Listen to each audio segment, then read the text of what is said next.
Vamos falar um pouquinho, pessoal, nesse último Doutor Elisa Explica do ano, né? Já começo dizendo que é o nosso último Doutor Elisa Explica deste ano, mas em janeiro temos mais, né? Semana que vem aí temos Natal, temos Réveillon, e aí vamos aguardar essa virada do ano para a gente dar continuidade ao Doutor Elis, né? Explica. Mas ano que vem a gente vai voltar aí com, né, muita coisa boa. Então é o seguinte, vamos falar hoje do direito ao esquecimento. O que seria o chamado direito ao esquecimento, tá? Então, não existe uma lei que fala do direito ao esquecimento, não. Ele é uma figura que foi criada aí pelos operadores do direito, né, pelos advogados, juízes, etc., a partir de uma demanda que surgiu na sociedade de se esquecer, se deixar no passado aquilo que aconteceu no passado. Então, nós podemos definir o direito ao esquecimento como o direito, tá, de não trazer a público fatos que ocorreram no passado, tá? Sejam eles, né, sejam informações verídicas, verdadeiras ou não, e que fatos esses que causaram constrangimento, tá? Então, um fato que aconteceu ali naquele passado, que causou um constrangimento no passado, a pessoa teria, pelo direito de esquecimento, o direito de deixar aquilo no passado, tá? A expressão e esse direito surgiu primeiro no exterior, tá? Então, hoje no Brasil se fala do direito ao esquecimento, mas ele já era praticado, pensado, discutido lá na Europa e nos Estados Unidos há bastante tempo. E nos Estados Unidos tem uma expressão que traduz esse direito ao esquecimento, que deixa bem claro o que ele é. Fala assim, the right to be alone, né? Então é o direito de estar sozinho, de ficar em paz, né? Em inglês, quando a gente pede alguém para me deixar sozinho, é me deixar em paz, né? Então o direito ao esquecimento seria o direito de ficar em paz, sabe?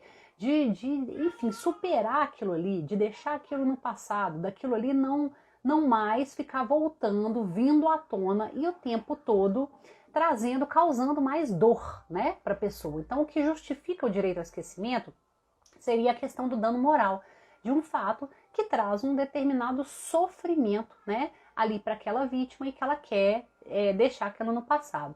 E existe uma outra vertente desse direito ao esquecimento, que seria o direito também da pessoa ficar esquecida, tá? Aquela pessoa que já foi famosa, um dia, de repente, ela quer voltar a se tornar anônima. Então, haveria também uma discussão nesse sentido, se seria possível, né? Se seria possível a pessoa se anonimizar, digamos assim, né? Depois que ela já se tornou famosa, tá? Bom, então vamos por partes, nós vamos entender cada uma dessas coisas aí. A primeira coisa o direito ao esquecimento, ele se tornou importante nos dias atuais muito em função da internet. Porque antes da internet, com a mídia ainda analógica, era mais fácil você regular aonde aqueles fatos circulam, né? Então, por exemplo, já havia o direito de esquecimento, mas você poderia ir processar uma TV, uma rádio, um jornal, uma revista que tornou aquilo público. Aquela TV, rádio, revista faria uma errata, tiraria aquilo do ar, se comprometeria a nunca mais divulgar aquilo, tá tudo certo, tá respeitado o direito ao esquecimento. Mas na internet isso é um desafio enorme, né, gente? Porque na internet as coisas circulam na velocidade da luz. Como é que eu vou querer me anonimizar na internet se eu já me fiz famoso? Como é que eu vou querer que não circule na internet uma informação qualquer do meu passado, que me traz dor, que me traz sofrimento, se qualquer pessoa que se apropriou daquela informação pode repostar aquela informação o tempo todo?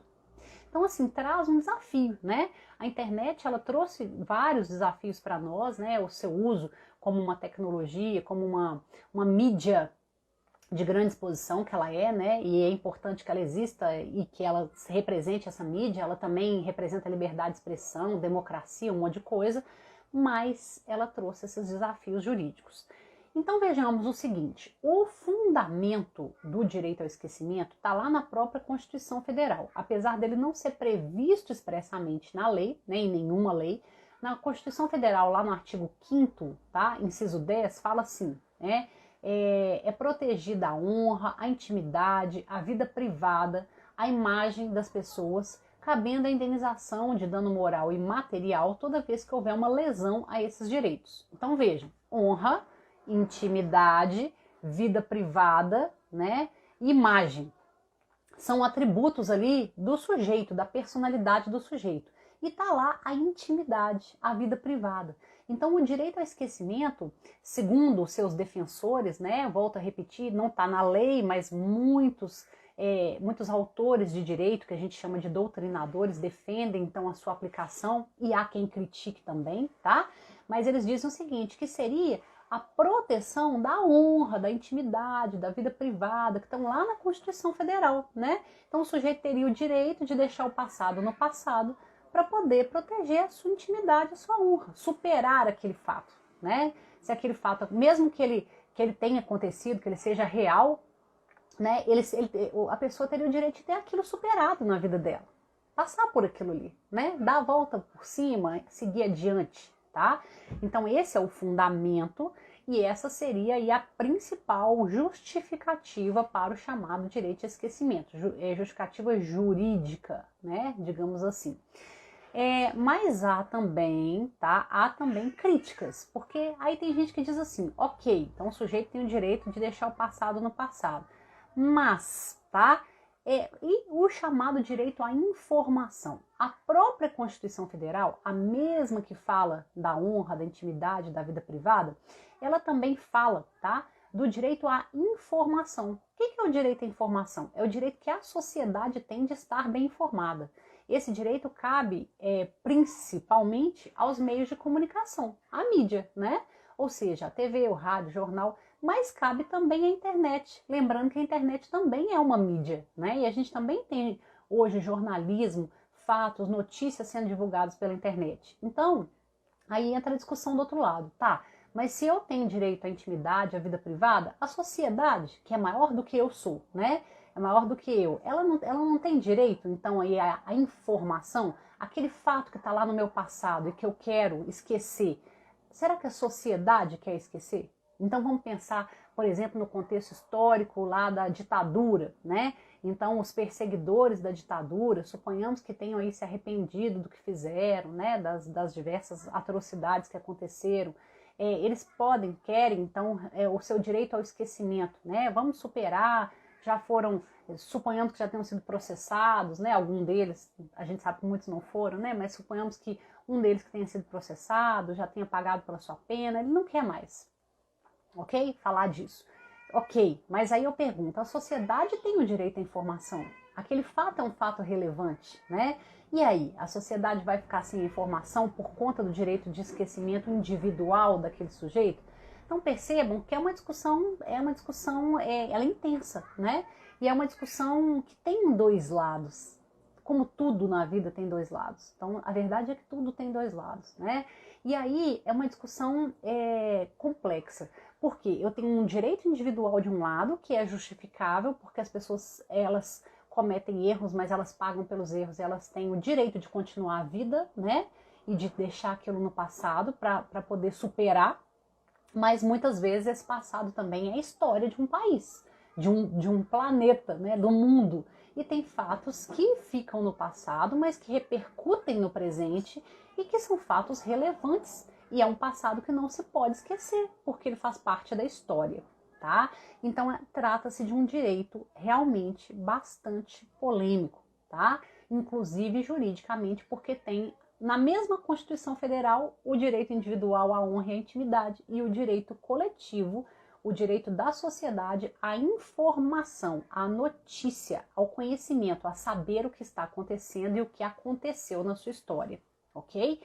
Bom, vamos falar um pouquinho do direito ao esquecimento agora ligado às pessoas, né? Então eu falei lá no início que um outro modo de praticar esse direito ao esquecimento, né, é relacionado às pessoas. Então a pessoa que se tornou famosa, ela pode em algum momento, né, querer voltar a se tornar anônima, né? Ela pode querer ser esquecida, digamos assim, pela sociedade, né, por um interesse dela, tá?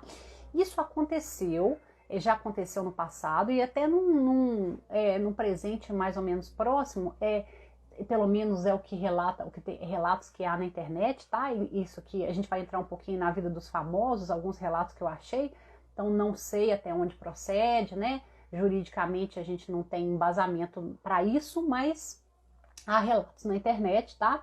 De que a Lídia Bronde era uma artista, né, lá nos anos 90, nos anos 90 ela era muito famosa, que ela quis se tornar anônima, né?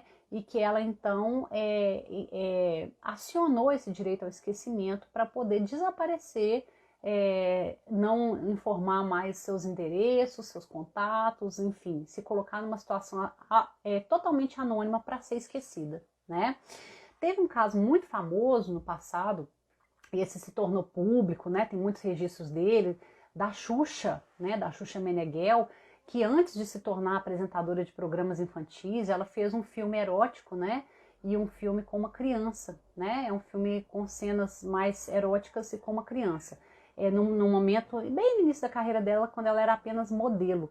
E isso depois trouxe uma repercussão muito ruim, né? Para a carreira dela, e ela tentou de todas as formas tirar esse filme do mercado, né? Ela praticou o direito, primeiro o direito ao arrependimento, que é um direito lá que faz parte do direito autoral, tá? Que é o direito da pessoa se arrepender de uma obra que ela fez. No caso, a Xuxa não era a autora do filme, mas ela era titular conexa, ela era intérprete, né? Então ela praticou o direito ao arrependimento, que é o direito de voltar atrás na sua decisão de divulgar uma obra, e aí ela recolheu, ela comprou os CDs, os DVDs que estavam no mercado, era aquele momento, né? Nós estamos falando aí da década de 90, anos 2000, então era uma outra realidade, a internet não era tão forte assim, então ela recolheu, tá, esses exemplares de CD e DVD, praticando o seu direito de arrependimento lá no direito autoral, ok? Mas a internet não era tão popular, mas já existia. E obviamente alguém fez o download desse filme, alguém armazenou, gravou esse filme, e esse filme ainda se encontra, a gente ainda acha na internet, né? E aí o que aconteceu é que com relação a essas cópias, a essas coisas que as pessoas particulares já tinham feito e que não dá para recolher, né? Não tem como impedir as pessoas de fazer o download, de continuar utilizando. Com relação a isso, ela usou sim o direito ao esquecimento, né? É o direito de dizer assim, olha, ok, né? Para quem já tem, para quem quis armazenar e possui, vamos praticar o direito ao esquecimento, vamos esquecer essa obra, né? Ela faz parte de um passado que não condiz com a minha imagem, com o que eu acredito hoje, faz parte de uma juventude, de um trabalho de modelo, né? Enfim, de um trabalho como atriz, um momento da minha vida que não condiz com quem eu sou, né? Então ela praticou esse direito ao esquecimento com relação a essa obra dela e vem praticando, né? E aí é interessante porque o direito ao esquecimento, ao contrário de outros direitos que você tem que ter um trabalho ativo, de ficar lá requerendo, processando, o direito ao esquecimento ele se pratica do modo contrário, né? Ou seja, um trabalho de não tocar naquele assunto, de ignorar, de abafar, de bloquear, né? Enfim, de não dar, não render, de não dar guarida àquilo, porque aquilo faz parte de um passado que você não quer se lembrar e você não quer que as pessoas se lembrem, que venha à tona, né? Faz parte da proteção da sua honra, da honra da pessoa, que se sente ferida, machucada com aquele contexto, com aquela notícia, com aquela obra, né? Com a divulgação da sua imagem naquele contexto ali, né? Ainda que seja verídico, né? Que é o caso da Xuxa, porque a gente pode pensar, em primeiro lugar, que o direito ao esquecimento diz respeito a alguma mentira que foi contada a meu respeito, mas não necessariamente. Claro que se for uma mentira, pior ainda, né? Aí eu vou querer me esquecer mesmo porque aquilo afetou a minha honra e nem verdade era, né? Mas mesmo que seja um fato verídico, né? Mesmo que seja um capítulo da minha história que aconteceu, mas que eu não quero me lembrar, que eu não tenho, digamos assim, orgulho daquilo, né? Eu tenho como cidadão o direito de esquecer e ser esquecido, né? Com relação àquele fato, tá? Então isso aconteceu com a Xuxa lá no início da carreira dela e isso obviamente não depõe nada sobre ela ou a pessoa que ela é, a grande artista que ela é, né? É um capítulo da juventude, da primeira fase da carreira dela. E eu posso dizer isso porque isso está público, né? Isso está colocado, enfim, é amplamente divulgado, tá? E tomo licença aqui para invadir o direito ao esquecimento dela só para explicar para vocês, né? Para fins didáticos, para explicar para vocês o que é isso, né? E como que isso pode ser usado aí a nosso favor no momento em que a gente precisa. E mais recentemente, disse na internet, né, fala-se na internet, que a atriz Ana Paula Arósio também estaria praticando seu direito ao esquecimento, no sentido de se tornar anônima, que ela desapareceu das telas e que ela não quer mais ser uma figura pública, então por isso está se anonimizando, né? Significa dizer que não está divulgando seus contatos, não está nas redes sociais, que não está mais respondendo a nenhuma proposta para nada que seja público. É um direito dela, né? E como eu disse, esse é um direito que se pratica se tornando cada vez menos frequente, com a sua imagem cada vez menos divulgada, tá certo? É assim que se faz o chamado direito ao esquecimento. Bom, pessoal, é assim então, né, que os casos que a gente conhece. E aí vamos ver juridicamente como é que isso tem sido acolhido aí pelos tribunais, tá?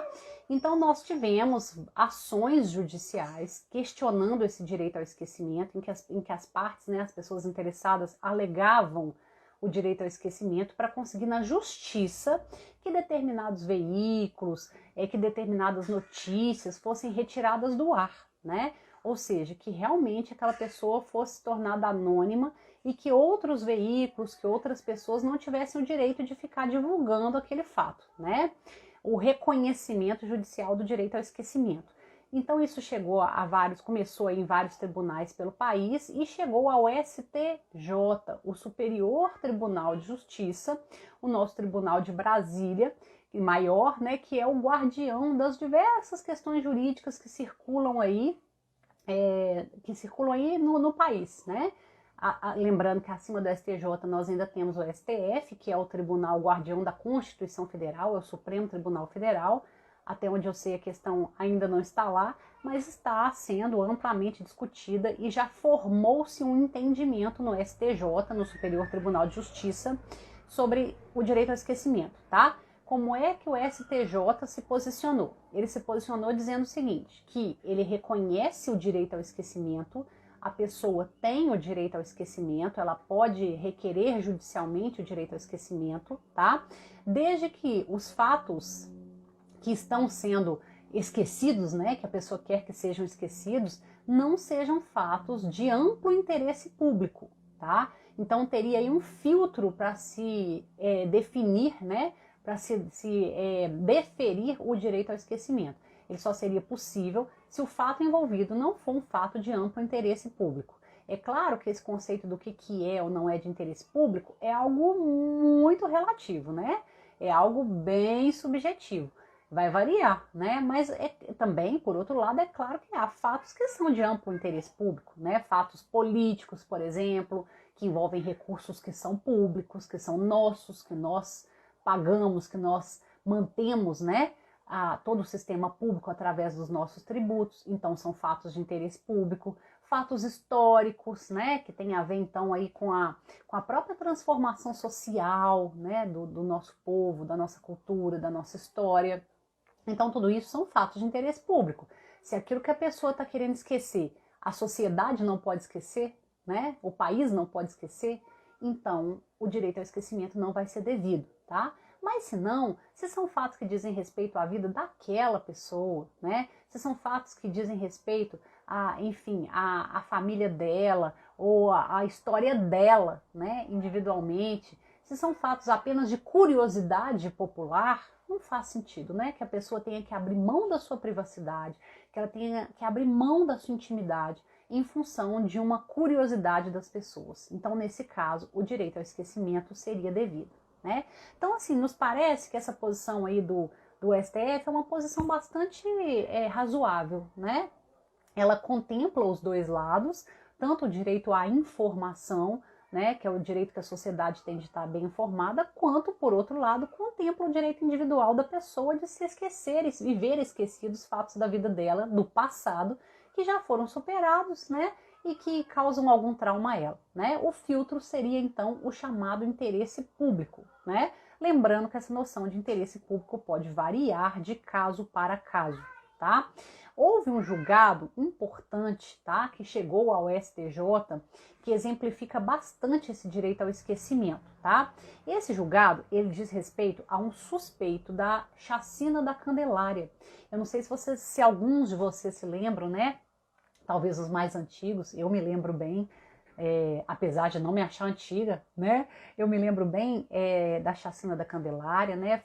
Foram algumas crianças que foram assassinadas na porta da Igreja da Candelária, no Rio de Janeiro, e na década de 90, salvo engano, foi em 1993, e isso se tornou um fato de repercussão nacional, ainda numa época de mídia tradicional, né, TV, rádio, jornal, etc. E um suspeito dessa chacina, tá, foi divulgado como suspeito, etc., né? Ele depois, no final do processo, ele foi considerado inocente, ele foi absolvido, né? Foi inocentado daquela acusação, ok? Esse suspeito da chacina da Candelária, depois de alguns anos, né, de vários anos, ele viu divulgada a sua história naquele programa Linha Direta da TV Globo, né? É um programa que também não existe mais, mas existiu algum tempo atrás, que reconstituía fatos policiais, né, histórias policiais, reconstituía esses fatos e trazia para as pessoas esses fatos, inclusive com uma parte de ficção misturada ao final, porque ele dava à pessoa a possibilidade ali de participar, né, daquela, mandar mensagens, etc., participar daquele contexto ali, tá? Então esse Linha Direta, ele trazia para as pessoas aqueles fatos e trouxe a história da chacina da Candelária, e ao trazer a história, trouxe a história desse suspeito que foi inocentado, tá? O programa não cometeu nenhuma inverdade, não falou nenhuma inverdade, né? Disse que o suspeito tinha sido inocentado, né? Trouxe o nome dele, trouxe os fatos sobre a vida dele, sobre aquilo que ele trouxe, as matérias de jornal da época, né? Enfim, uma reportagem trouxe aqueles fatos e disse que ele foi inocentado. O que acontece? Esse suspeito, ele se sentiu novamente vítima daquela dor, né? De ter sido... o Henrique está perguntando se não é o Você Decide. Não é não, é o Linha Direta mesmo, tá, Henrique? Na verdade, o Você Decide, é que você tem razão, é ele que trazia no final a possibilidade de você decidir o final, né? O Linha Direta não. O Linha Direta, ele só, salvo engano, me corrija se eu estiver errado, mas ele só fazia o relato daquele fato, né? Que era um fato notoriamente conhecido, etc. Só que ele fazia por meio de uma simulação, né? Então colocava pessoas para interpretar os papéis de outras pessoas, né? Era uma espécie de teatro, né? De teatro, de novela televisionada, assim. Havia personagens reais que representavam aquilo ali, né? O tempo todo eles colocavam, eu não sei se você se lembra, se você chegou a assistir, se vocês assistiram, eles colocavam assim, olha, essas são representações baseadas em fatos reais, né? Os personagens são atores que estão representando, etc, etc. Então, assim, havia sempre uma inscrição de que aquilo ali era uma representação, mas era baseado em fatos reais, né? E ao colocar alguém representando ali esse sujeito que tinha sido condenado que tinha sido julgado e absolvido, tá? Esse sujeito se sentiu novamente passando por tudo aquilo, né? De ter sido acusado, de ter provado a sua inocência, mas de ter tido seu nome amplamente divulgado, né? Então, na época ele já sofreu um dano com aquilo, porque ele não era culpado daquilo, e a justiça comprovou isso, e anos mais tarde ele reviveu aquilo no Linha Direta, né? Em rede nacional, um programa de muito ampla circulação. O que ele fez? Ele processou, tá? Então ele processou com base no direito ao esquecimento, certo? E ele obteve vitória, tá? Então o que acontece? O processo chegou ao STJ, né, ao Superior Tribunal de Justiça, e o Superior Tribunal de Justiça entendeu que, infelizmente, né, ou felizmente para ele, aquele direito ao esquecimento era devido, tá? Por quê? Porque não era mais de interesse público, né, que as pessoas revivessem aquela parte da história. A história da chacina da Candelária, ela é um capítulo negro da nossa história que precisa ficar registrado para que a gente nunca mais cometa uma atrocidade daquele tipo, né? E até para que os responsáveis sejam punidos exemplarmente. Mas aquele capítulo do fato dele ter sido acusado e inocentado não era importante para a história da chacina da Candelária. E trouxe a ele uma dor pessoal, fez ele reviver uma dor pessoal que era desnecessária, né? Então faltou, o que o STJ entendeu é que faltou aí um filtro da imprensa, né?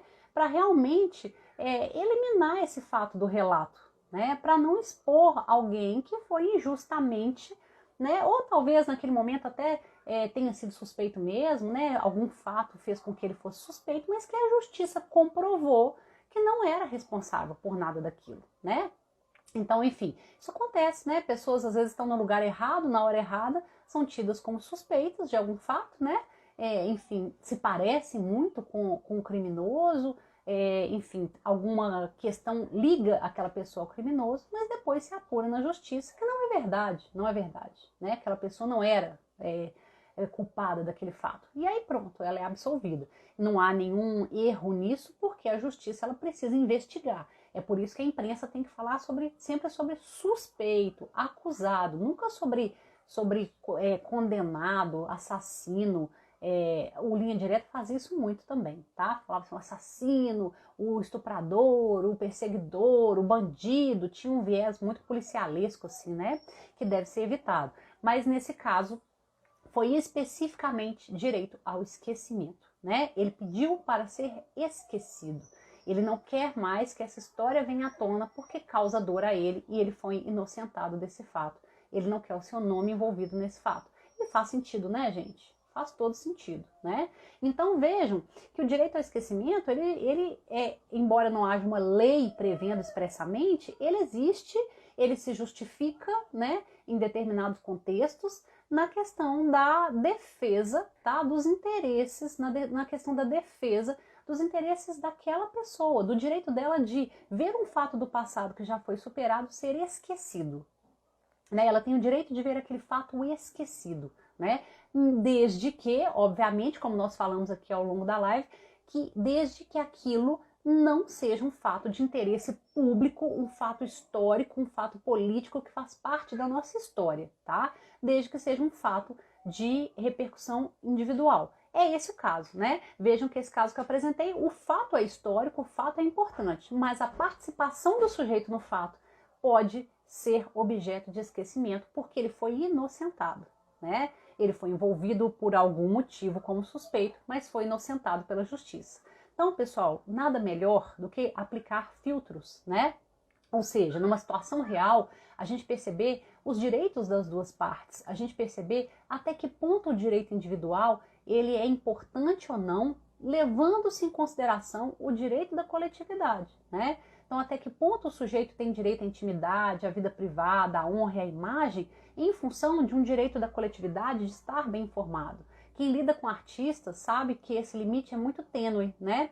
Os artistas que tiverem aí, ou os empreendedores, né? Os empresários, quem lida com artistas sabe, assim, que existe uma exposição muito grande da vida do artista. E as pessoas, elas transcendem esse limite. O que é realmente importante sobre a vida, a obra desse artista para a sociedade, porque ele é uma figura pública, porque ele tem uma participação cultural relevante para a sociedade, né? E o que isso realmente importa. E o que é, gente? Mera especulação, fofoca, exposição de fatos da vida da pessoa, né? Exposição de fatos que só interessam a ela e a família dela e a honra dela e que podem, né, ser evitados, né? Se a gente gosta daquele artista, a gente pode deixar isso para a esfera particular do artista. Então, o artista, além de ter o direito, né, ao dano moral, material, quando a sua imagem é violada, a sua honra, a sua intimidade são violados no presente, ele também pode fazer isso quando isso acontece com um fato lá do passado que vem à tona, né? Se for um fato individual dele, um fato particular da vida dele, ele tem direito de praticar esse chamado direito ao esquecimento, né? E impetrar as medidas que forem necessárias para isso, inclusive uma ação judicial, porque nós já temos então aí o STJ reconhecendo esse direito, né? É um tribunal importante que influencia os demais tribunais, né? Ele não obriga os demais tribunais a decidir igual, mas ele influencia grandemente. Então existe uma tendência ao acolhimento a esse direito ao esquecimento, né? Quando invocado sem prejuízo do interesse público. Ok, pessoal? Né? Bacana, né? Mais um tema aí novo para a gente conhecer, acompanhar, se aprofundar. É muito importante essa nossa formação jurídica, né? Para a gente poder atuar ativamente como cidadão, para a gente requerer os nossos próprios direitos, praticar os nossos deveres. É assim que a gente vai caminhando para uma sociedade mais bem informada, mais justa. Não é assim? Então, nosso tempo hoje acabou, né? Eu agradeço a todo mundo que esteve presente aqui. Foi ótima essa transmissão, né? É a nossa última, o nosso último Doutor Elis Explica, tá? Deste ano, de dezembro, que a gente tem na semana que vem, na próxima semana, aí as vésperas das festas de fim de ano, né? Mas em janeiro a gente retoma com novos temas, com novos desafios, com questões que mereçam um tratamento mais amplo, por isso que esse Doutor Elis dura meia hora, né? Eu sei que é um tempo bem razoável para uma live. Espero não estar cansando vocês com uma transmissão tão longa, né? Mas tem assuntos que a gente precisa tratar com um pouquinho mais de detalhes, tá bom? Foi um prazer enorme. Quem quiser pode continuar essa discussão comigo lá nos comentários, aqui no perfil da Talentos Produções, tá? Ou no meu perfil, né? Lá na minha página, lá no @elis.adv.br, aqui no Instagram. E também lá no YouTube, tá? A gente está postando lá também os Doutor Elis Explica lá no YouTube, para a gente poder ter esse registro lá. Lá no YouTube tem muitos vídeos, inclusive de outros projetos que eu faço. Lá é facinho, é só procurar por ElisaDV, tudo junto, youtube.com/ElisaDV, tá, pessoal? Prazer enorme, ótima quinta-feira, ótima semana, né? Ainda vamos nos falar pelas minhas redes aí antes do final do ano, então não vou voltar ainda para desejar Feliz Natal, Feliz Ano Novo em outros vídeos, outros momentos, mas o Doutor Elis Explica fica por aqui esse ano de 2020 e vamos voltar em 2021 com muitas novidades, tá bom, pessoal? Ó, beijo no coração e lembrem-se, empoderamento jurídico é tudo. Vamos continuar estudando direito, aprendendo direito para melhorar aí a nossa comunidade aí ao nosso redor, tá bom? Até mais, gente. Tchauzinho. Valeu. Até ano que vem.